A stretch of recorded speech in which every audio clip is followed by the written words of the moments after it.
ones, pregnant and lactating females, seek out the mineral blocks and solvents are unique to each of us. One of the best spots to see the differences is by taking a picture of their back end. In the wild, researchers will do this to Maasai giraffe that we have here at the zoo, and they're actually the smaller of the giraffe species. See the giraffe? The two that we can see are Artie and his mom, Twiga. Artie is just going to be a year old this summer.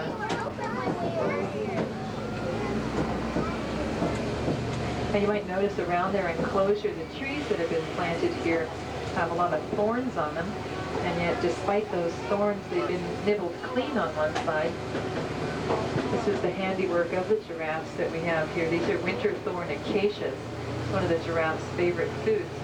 And they have that very agile, prehensile tongue to allow them to strip the leaves off of the trees without getting poked. They run into each other with their heads and their snouts, and having those calluses on either side of their face helps to protect them from getting too much of a headache, I guess. Those are the southern warthogs. From the Himalayas near Tibet, up in those high mountains. During the winter months, there's lots of snow around, so that heavy coat helps to keep her warm. And she also has fur growing on the bottoms of her paws, so not only does that allow a good grip on the snow and ice during the winter months, but during the hot summer months at those high elevations, it helps protect her paws from the hot rocks. And the light color of her coat helps to reflect the heat of the sun. About 10 years ago, like Fish and Wildlife Services, they've been found orphaned in the wild. Growing up here ever since. Dark in color. Brown bear's fur can range from light blonde to almost black. So in order to know that he's a brown bear, you need to look for that hump of muscle and fat between his shoulder blades, which you can see as he's pawing through the hay there. That hump of muscle and fat lets you know that he is indeed a brown bear and not a black bear. Because of loss of habitat. As they're walking around, you'll notice that they have kind of a bowl. I see the light-colored markings around their eyes, which give them their name, spectacled bear. Excellent. We call our little female Ms. Houdini because she used to get out on a regular basis from her enclosure. For about 2 months, she kept getting out and she'd go wandering around the zoo with the visitors. Never hurt anybody or anything, but kind of gave you a different idea of, or a different experience of coming to the zoo. The keepers discovered how she was getting out and were able to remedy that situation. But she earned her name, and we got a little bit of insight into her behavior. We think she was looking for trees to climb. And since that time, we have added these, also called a hook-lipped rhino. Don't know if you can get a glimpse of that upper lip of his. It's kind of pointed and gives him that other name. We can get a good view, though, of his horn there on the nose. Rhinos, now they do spend a lot of time sleeping during the day. The reason we only have one of them out in the enclosure is because they are quite territorial as well. So the other koalas are kept in separate bedrooms at the back here. If you go up the steps there, or there's a path on the left-hand side, you can see some of the other koalas in the back area.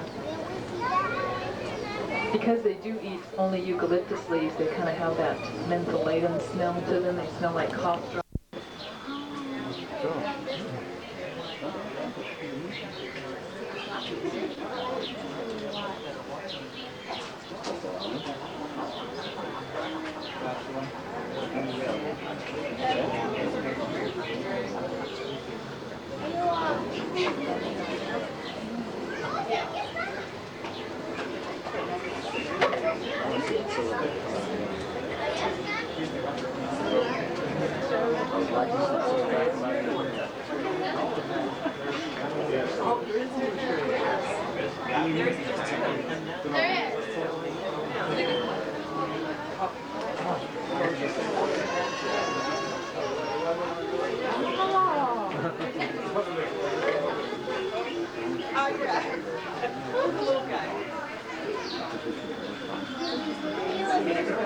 You're a big little kid.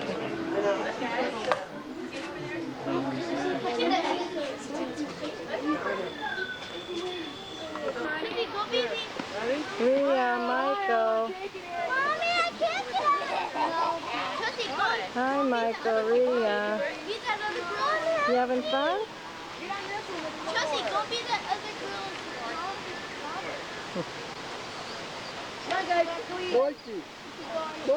Michael, look. Mommy's taking a picture. Maria. Maria. Michael, let it go. Rhea. Come on, Rhea. Michael, Rhea. Wait a second, Taylor. No, put your legs down and sit up. Come on, Rhea. You can touch him. Maria. Come on, Maria. Sit upright on it. Maria. Zoo. And instead of for breeding purposes out in the wild, He's eating her so pad. that is why you only see one giant panda in front of you. Bamboo. Our other giant panda is located in the exercise yard behind the building, away from all the visitors. Guess they're so used to people. And again, you're watching Bayou, our female giant panda. If you do have questions, please don't hesitate to ask. I'm located in the back row up on the lifeguard tower. Thanks for visiting us today, and thank you for using quiet voices while visiting the Panda Research Center.